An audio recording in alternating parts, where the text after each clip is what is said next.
Hola, hola. Les quiero agradecer por estar acá. Sabíamos que íbamos a tener una gran convocatoria y cuando Santiago Foto visitó la oficina de Horizontal y nos dijo, queremos que tengan charlas, queremos que estén presentes, nosotros dijimos, bueno, vamos a invitar a Leica, la tienda va a traer a Leica por primera vez en la historia de Chile. Leica está en un evento, o sea, también es súper importante. Y dijimos, ¿qué fotógrafos son importantes para representar el alma de la marca?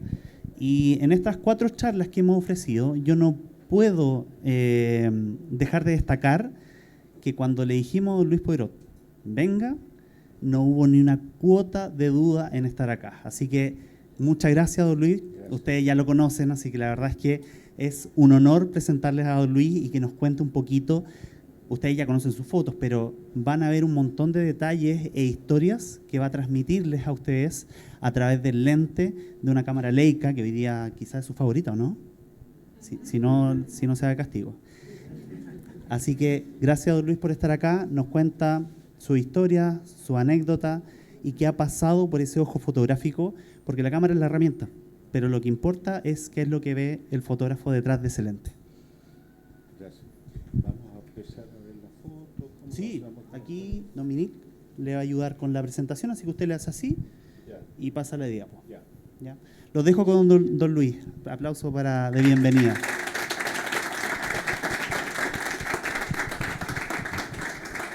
Buenas tardes y gracias por acompañarme, por estar juntos. Es muy emocionante llegar a este lugar y ver tanta gente, tanto amor por la fotografía y por la cultura. ¿Se oye o no? Yo estoy medio sordo, así que por eso pregunto, ¿no? ¿Qué pasa con la Leica? ¿Qué pasa conmigo, con ella? No es la única cámara que he usado, ni es la única cámara que tengo. Pero yo estaba pensando anoche, medio desvelado, y hay una relación muy personal con ella. Si vemos alguna de las fotos, está recortada, esa es vertical, no se ven. Esa es vertical, tiene otro formato, es vertical esa foto. Es un retrato de Sergio Larraín. Entre paréntesis, todas las fotos que voy a mostrar de verdad están hechas con Leica. No es otras veces que hacen trampa y te presentan esto y está hecha con otra marca o con otro lente. Es una foto vertical. Sergio Larraín, amigo que quise mucho, en su casa de Ovalle, en la habitación llena de luz que usaba para meditar. No quiso que lo filmara en video para un programa de televisión, ni que grabara en un cassette de la época nuestra conversación, que para mí era muy enriquecedora. Y me dijo, sí, hazme una foto si quieres. Y esa foto está hecha con una Leica M4, con un 50 Summicron, con película Ilford FP4, me acuerdo, ¿eh? Y con luz ambiente, con luz natural, pocas fotos, porque él era impaciente y aceptó, yo creo, también cuando me vio con lo que llamaba él una Leiquita, la cámara hermana mayor de la que él había usado, la 3F. Y esa aproximación con la Leica, fácil, cuando uno se acerca a una persona para hacer un retrato, porque es una máquina que no parece agresiva, no tiene un largo teleobjetivo, es un lente muy pequeñito. Alguna vez me han preguntado con aire incrédulo, ¿y usted hace fotos con esa camarita? no saben lo que esconde debajo de su piel y de su metal. Podríamos hablar de lo suave que es el obturador, lo poco ruido que hace, la extraordinaria calidad del lente. Porque los lentes Leica, y eso no es propaganda, todos tienen un estándar de calidad. Yo estoy seguro del resultado de ellos. En cambio, yo me acuerdo cuando estaba en Francia o en España y te comprabas una Nikon o una Canon, el fotógrafo profesional tenía la opción de llevarse 3 lentes iguales de la tienda y probarlos durante el fin de semana y quedarse con el mejor. Porque, amigos míos, los controles de calidad de los japoneses son así. ¿Para qué decir de los chinos? Son así, ¿no? En cambio, Leica y Hasselblad, Zeiss, no hay lente malo, todos tienen el mismo estándar de calidad y para uno eso te da una tranquilidad. Es una foto que está sacada prácticamente a plena abertura, diafragma 2, donde se supone que el lente está más comprometido, pero sin embargo, qué definición y qué tonalidades tiene. Y la intimidad de la conversación que yo había logrado con Sergio no se rompía por la máquina. Era una cosa que estaba aquí, chica, discreta, pero yo seguía teniendo comunicación con el otro ser humano. Nicanor Parra, en su casa en La Reina, habíamos estado hablando largo rato de un tema que nos unía, que era nuestra admiración por Shakespeare. Y él estaba terminando de traducir El Rey Lear. Y fuimos a caminar al bosque que quedaba cerca de su casa con su perro Conchalí. Y de pronto yo le hice una pregunta a propósito de un pasaje de la obra. Y él me dijo, ¿y tú te refieres a cuál folio? ¿El primer folio o el segundo folio? Y se lo sabía de memoria en inglés antiguo. Y empezó a recitar el pasaje del Rey Lear. Y diablos, él era el Rey Lear. Si yo hubiese sido el director de la obra, lo habría puesto a él a ser del Rey Lear, este viejo rey desposeído de todos sus bienes. Era una imagen extraordinaria que me la dio él. Y estaba casi como volando con esas manos que se agitaban. Y yo podía, con la Leiquita, trabajar a velocidades muy lentas para que se vieran esos brazos como alas que se están moviendo. Había poca luz, era un día de invierno y era en la tarde ya. Fernanda, en una estación, en la estación de tren de Bélgica, donde yo iba a partir a tomar el avión para ir a Estados Unidos, a un control después de la operación que me habían hecho de cáncer en el lagrimal. Y cada cita de esas podía ser una nueva condena, porque lo que buscaba el médico era si había reaparecido el cáncer en algún otro lugar. Entonces nuestra despedida no era solamente de un viaje. No sabíamos si nos íbamos a encontrar de nuevo.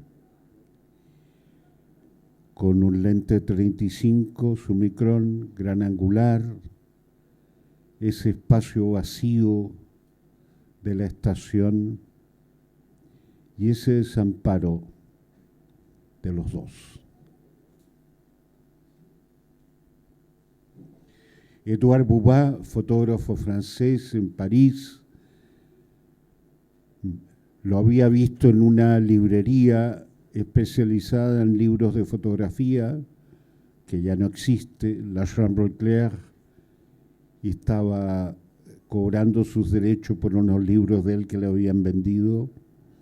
Salió, yo salí corriendo detrás de él, la alcancé en la esquina y como un fan cualquiera le dije, señor Bouba, ¿le puedo sacar una fotografía? No habían selfies en ese momento.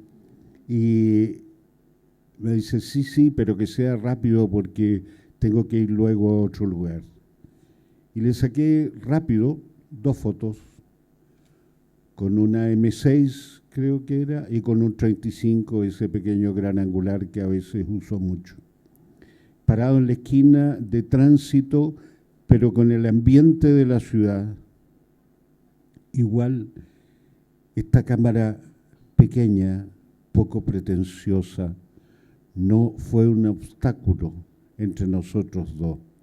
Ayudó a la comunicación. Neruda, en su casa de Isla Negra, en la pieza que él usaba para escribir, la covacha, pequeñísima, donde había una mesa que había recogido flotando del mar, en la silla que él se sentaba y otro pequeño rincón, no cabían más de 2 personas y no dejaba entrar a nadie. Era el lugar de verdad donde él escribía.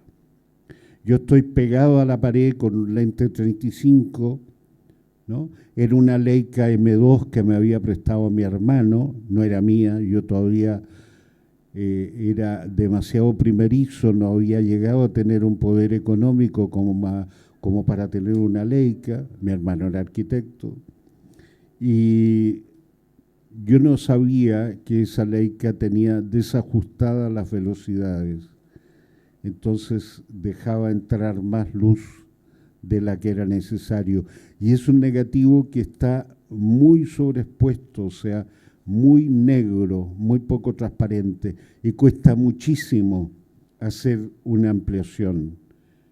Pero igual yo creo que ese defecto ayuda y que le da una atmósfera a la fotografía.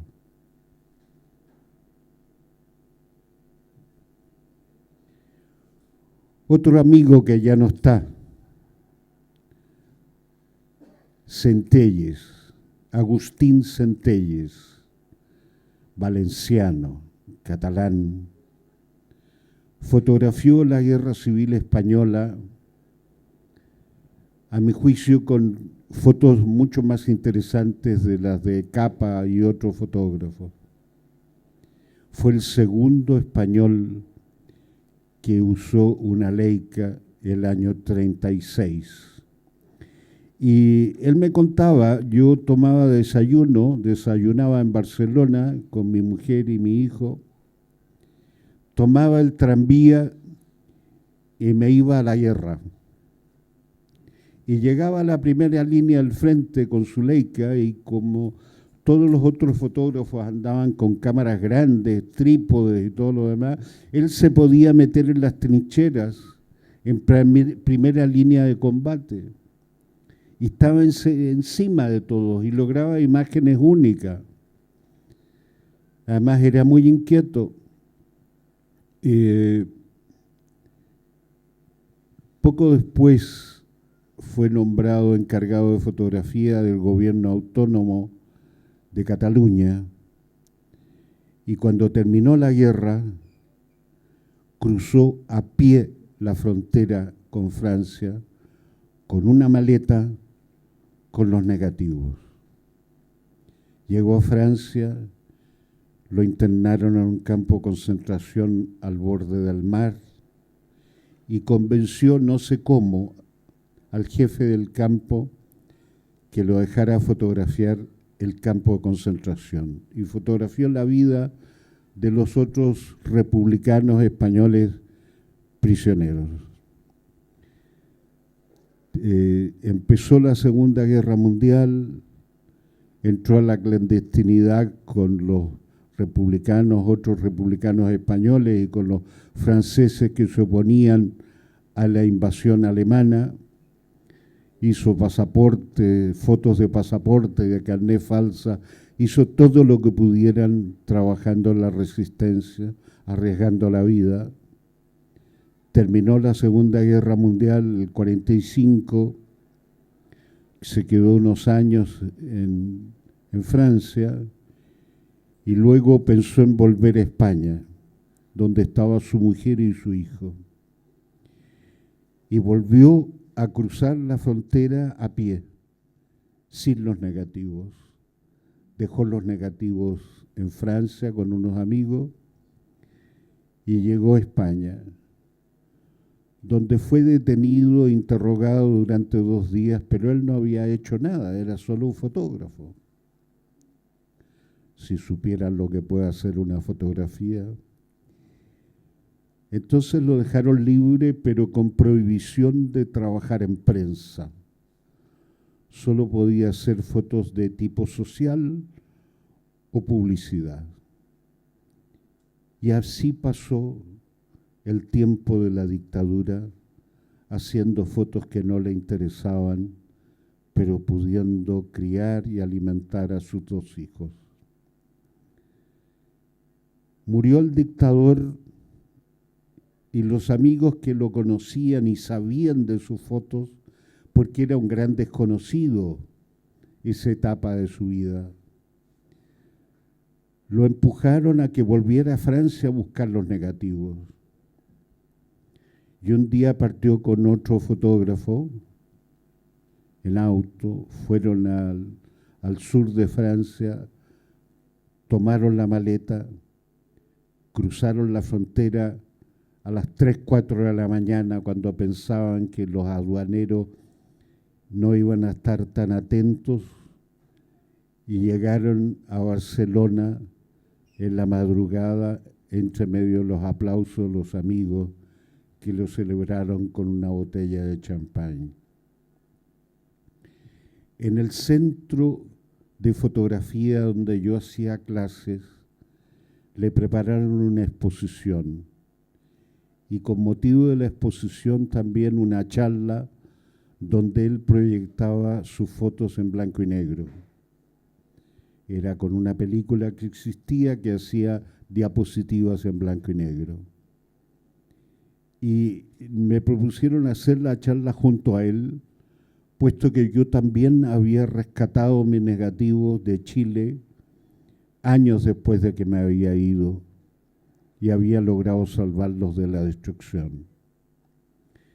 Y él estaba preparando esta charla en la biblioteca del centro donde yo hacía clase, y de pronto me giré y vi esta imagen.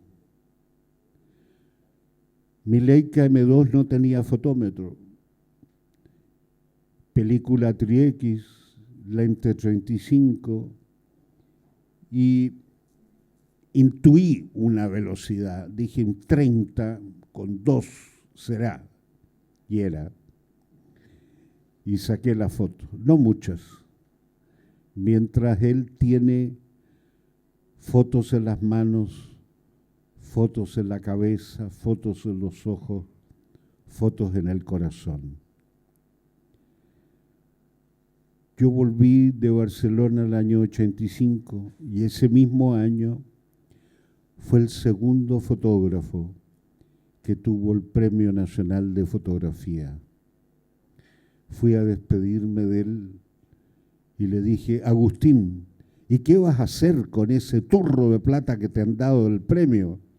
Mira, me dijo, me voy a comprar una Leica igual que la tuya, porque no tengo Leica desde la época de la guerra, y me voy a ir a Egipto, que es lo que siempre he querido, y me lo voy a gastar todo. Se fue a Egipto, se lo gastó todo. 4 meses después murió.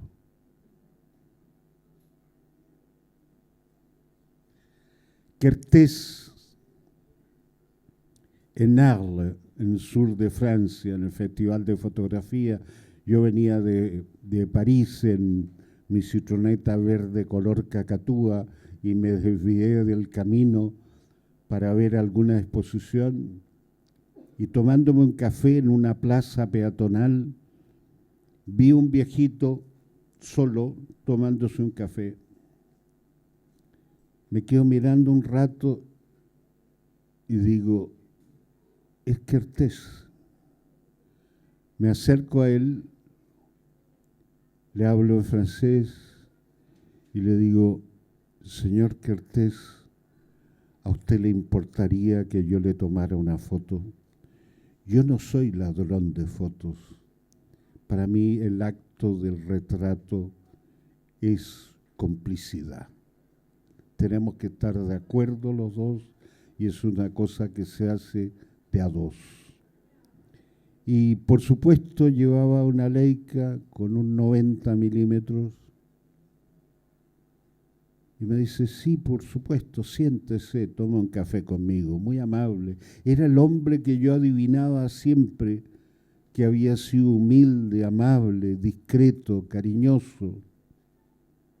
Y empezamos a hablar de fotografía. Le saqué la foto y me dijo, suspiró, y me dijo, ah, la Leica. Oiga, le dije, pero si usted fue el segundo fotógrafo en el mundo que usó Leica, ¿como que no tiene Leica ahora? No, me dijo, pesa mucho para mis manos. En ese momento lo encontré ridículo, pero ahora con la edad, tengo 83, aunque algunos dicen que aparento 81, ahora pienso en lo que me dijo y pienso mucho qué cámara voy a salir y qué lente, 1 o 2, no más. La síntesis que al fotógrafo lo obliga el cuerpo y lo obliga a los años, porque tú trabajas con tu cuerpo.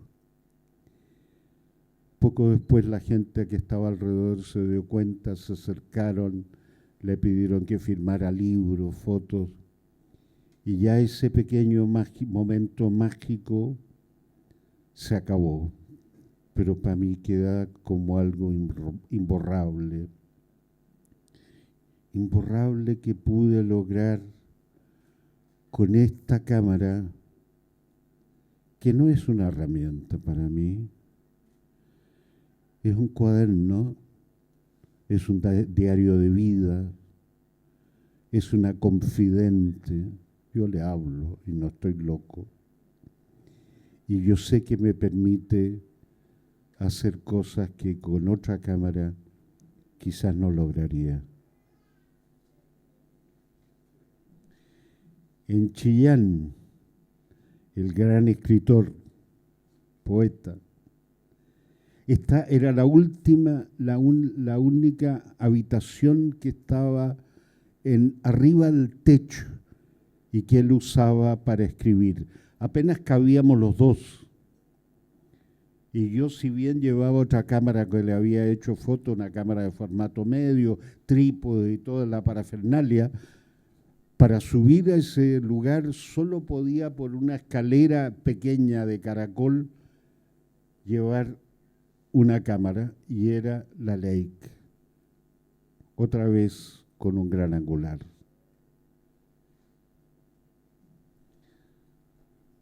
Otro vejete que tampoco está. Yo tengo una colección de gente muerta impresionante. Louis Stettner, fotógrafo estadounidense, pero que vivió la mayor parte de su vida en París. Estuvo en Chile 3 veces, hizo una exposición en el Museo de Bellas Artes, publicó un libro con LOM, que todavía lo deben de tener, Chile en el corazón se llama. Y aquí en el patio de su casa, en las afueras de París, un barrio obrero, un laboratorio que es la cosa más asquerosa que he visto en mi vida. Había pantalones, zapatos, calcetines tirados en el suelo. Pero por Dios, qué ampliaciones hacía, qué fotos hacía, ¿no? Él enseñó a retocar a Fernanda, una un oficio, una técnica que ya está totalmente perdida y que no hay ningún libro donde tú la puedas encontrar. Y estaba saliendo del laboratorio, lo vi y me vi yo en esa imagen, en el espejo que no sé por qué estaba afuera. Y era una manera de hacerse un autorretrato y un retrato con mi querido amigo. Cementerio en Chiloé. De los últimos que quedaban, ya no sé si existen, en que construían unas pequeñas casitas sobre las tumbas y se metían en estas casitas a hablar con el difunto y contarles las novedades del año. Los más pobres no podían construir casitas y las tenían simplemente al aire libre.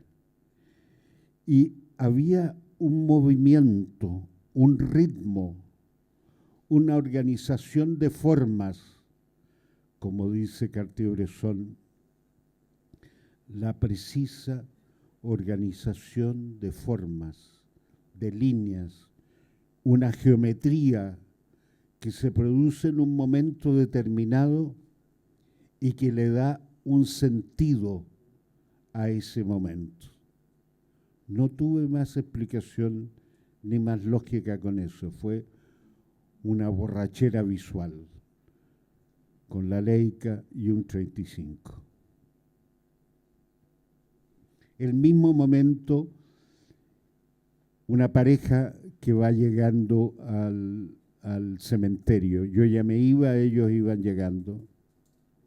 Y pude reaccionar fácilmente, rápidamente con la máquina, y ahí no hay autofoco. Un autofoco se habría vuelto loco, habría buscado el foco en cualquier lugar. Y el telémetro de la cámara me permite enfocar rápidamente, mucho más rápido que un autofoco, y no equivocarme, ¿no? Y con mis ojos enfermos, qué irónico, fotógrafo y con dos ojos aporreados, este ojo tuve un glaucoma casi que de ciego, pero la primera máquina que yo vi que podía usar era la Leica. La Leica todavía podía enfocar, podía encuadrar, y dije, todavía soy fotógrafo.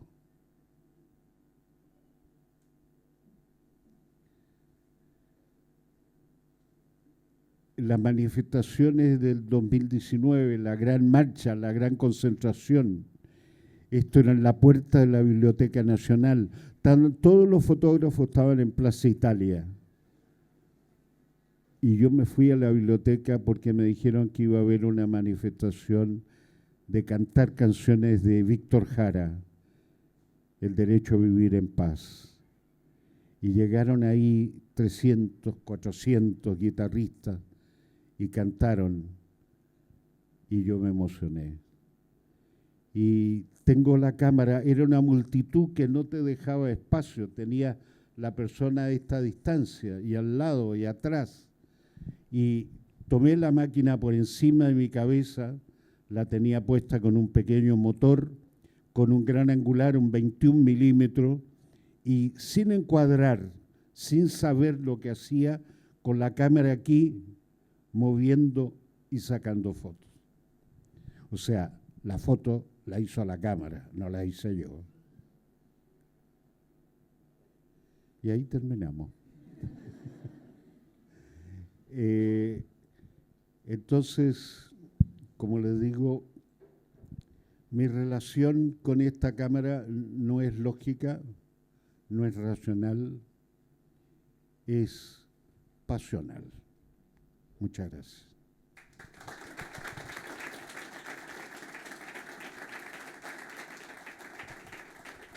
Muchas gracias a Luis Poirot. Vamos a abrir una pequeña sección de preguntas para quien quiera preguntarle. Me imagino que son muchas. Así que tenemos más o menos 10 o 15 minutos para que puedan hacer alguna. ¿Quién primero? ¿Nadie? Aquí vienen las difíciles primero. Fuerte, acuérdate que estoy sordo. Sí, me acuerdo. no que siempre hablan como de lo que consejos de fotografía, cosas positivas que le hacen bien. Yo quería preguntarle, ¿qué cree que, así como para aprender, qué cree que le hace mal a la fotografía? Así como para evitarlo. Tú te has dado cuenta a través de todo lo que hablé de lo que yo hago son cosas personales en mi vida, en lo que conozco. Ya pasé por el delirio absurdo de querer ser un fotógrafo en National Geographic y estar viajando a lugares exóticos. Bueno, que haya algunos que lo quieran hacer, bienvenido a ellos, pero yo creo, hace tiempo que creo en eso, de que lo que puedo hablar y lo que puedo mostrar es lo que yo conozco, es lo que me pasa a mí. Y yo creo que la fotografía tiene que ser personal. Mientras más personal es, más interesante es.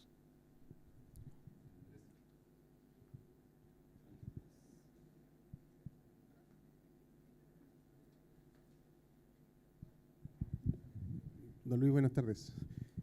Mi pregunta tiene que ver con, ¿sí?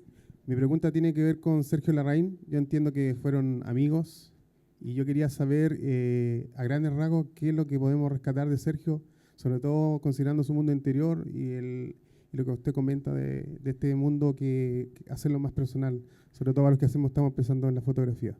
A ver, te vi la mitad. Me decías que entiendo, había sido amigo de Sergio Larraín. Sí, entiendo. Y lo que quiero saber yo, ¿qué nos deja, según su perspectiva, Sergio Larraín, a los que estamos empezando en la fotografía? A ver, entendí, oí a medias. ¿Qué es lo que era la segunda parte?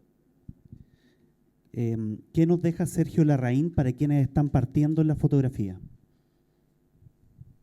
Bueno, es un poco lo mismo de la pregunta anterior. Para entender a Sergio Larraín, para leerlo, no hay que entenderlo, para leerlo y emocionarse con él, hay que entender que lo que está haciendo Sergio Larraín es un diario de vida. Valparaíso no es una guía turística de Valparaíso. Estás perdido si vas a Valparaíso creyendo encontrar el Valparaíso de Sergio Larraín. El Sergio Larraín que hace Valparaíso es el que él tiene adentro de sí mismo. Cuando paseo la mirada por fuera con el rectángulo en la mano, la cámara, es en mi interior que yo busco. Entonces Valparaíso es la soledad, es el desamparo, es esos perros vagos que están por la calle. Podría haber sido cualquier otra ciudad, no es específicamente Valparaíso. Los niños vagos es él que no tiene hogar, que no tiene familia, que se siente desplazado. Entonces, la clave de poder entrar al mundo de Sergio Larraín es entender que él está hablando de su vida. Y eso fue el conflicto que lo llevó a la ruptura con Magnum, porque Magnum querían que él fotografiara el mundo exterior, que fuera un fotógrafo de los sucesos, de los eventos, de las cosas que pasan. Y eso a él no le interesaba. Y además él dice que lo hace mal. No sé si te contesto.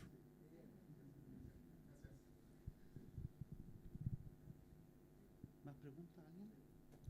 Me emociona yo cuando hablo de Sergio, ¿eh? Por aquí. Primero, un placer y admiración profunda por estar aquí en este espacio. Veo a lo largo de tus fotos que se conjuga mucho lo político, ¿sí?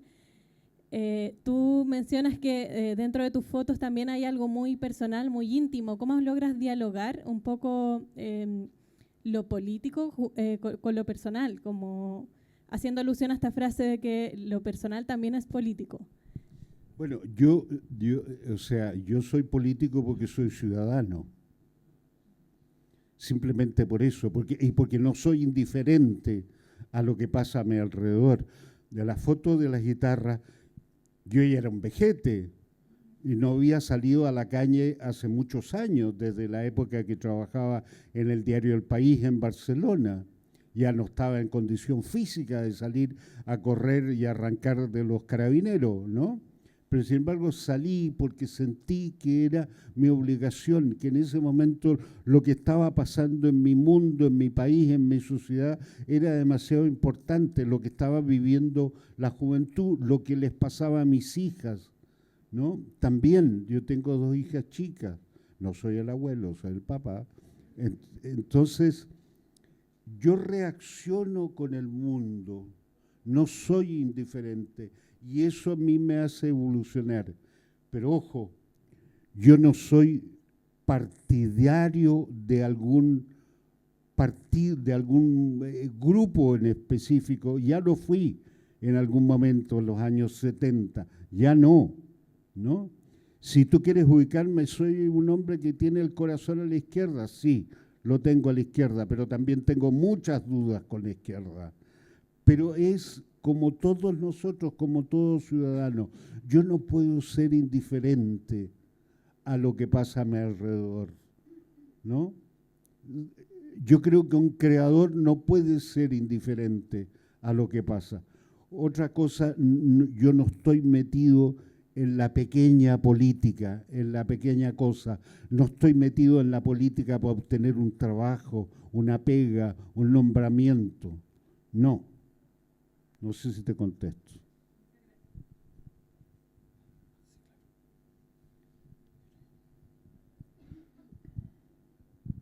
Hola Luis, muchas gracias. Perdón, te voy a hablar fuerte. Muchas gracias por estar acá, un placer también escucharte. En relación a todo esto que te preguntaban, yo te quería preguntarte o pedirte alguna reflexión. Mencionaste que cuando llegaste te emocionaste de ver tanta gente aquí. ¿Cuál es la reflexión que tú tienes sobre la fotografía contemporánea de hoy y en relación a estas 2 cosas que mencionas, quizá hablando sobre Sergio, del mundo exterior y el mundo interior o el contexto, ya sea político o el contexto social con lo interior? ¿Cómo ves esa relación hoy en la fotografía y lo que tú nos quieras decir sobre lo que piensas de la fotografía hoy? Gracias.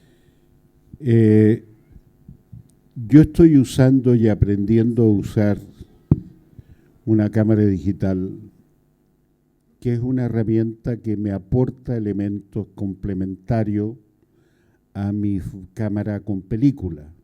Yo fundamentalmente trabajo con película, revelo, amplío.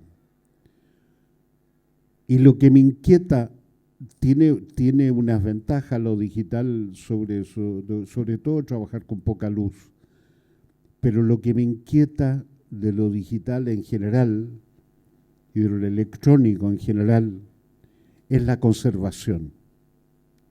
Entonces yo tengo negativos y mis archivos tienen 60 años y están ahí guardados en el closet, en el lugar que deberían haber camisas y calzoncillos, están los negativos, pero están ahí, mis 60 años de fotógrafo. Y yo no necesito nada para verlos.